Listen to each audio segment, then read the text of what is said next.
এটা উনি এক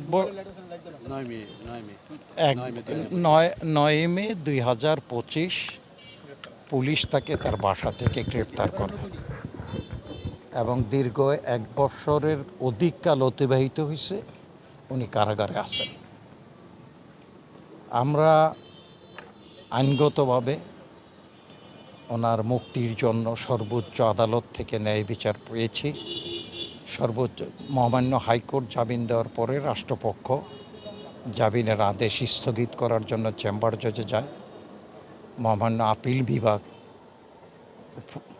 এই শুনানি অন্তে নিম্ন আদালত হাইকোর্ট বিভাগের যে আদেশ সেটা বহাল রাখে এবং আইবির জামিনে মুক্তি পেতে কোনো বাধা নেই। আমরা দীর্ঘ আইনি প্রক্রিয়ায় এই লড়াই চালিয়ে গেছি এবং ন্যায় বিচার পেয়েছি। এবং যেই মোকদ্দমাগুলি আইবির বিরুদ্ধে দায়ের করা হয়েছে সেই মোকদ্দমাগুলি মূলতই ভিত্তিহীন। এই মোকদ্দমার সাথে মেয়র আইবি কোনোভাবেই জড়িত না। নারায়ণগঞ্জ সহ সারা বাংলাদেশের আপামর মানুষ জানে আইবি একজন সৎ আদর্শবান মেয়র, গণমানুষের মেয়র। উনি নির্বাচিত হওয়ার পরেই ঘোষণা করেছিলেন যে আমি আওয়ামী লীগ, বিএনপি এবং আপামর জনগণের মেয়র। আমি এখন যেই চেয়ারে বসি জনগণের মেয়র হিসেবে জনগণের সেবা করে যাব এবং দীর্ঘ প্রশাসনিক কর্মকাণ্ড পরিচালনা করতে গিয়ে উনি কখনোই কারো বিরুদ্ধে একটি মোকদ্দমা দায়ের করে নাই এবং কারো সাথে ব্যক্তিগত কোনো আক্রোশ উনি প্রতিফলন ঘটায় নাই। একজন নীতিনিষ্ঠ মেয়র হিসাবে উনি আইনের পথেই জীবনকে পরিচালিত করেছে এবং আইনানুগভাবেই নারায়ণগঞ্জ সিটি কর্পোরেশনকে পরিচালিত করেছে।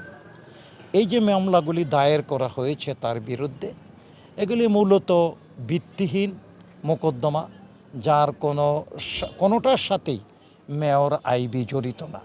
একজন মহিলা, মোরবার একজন মায়ের জাতি।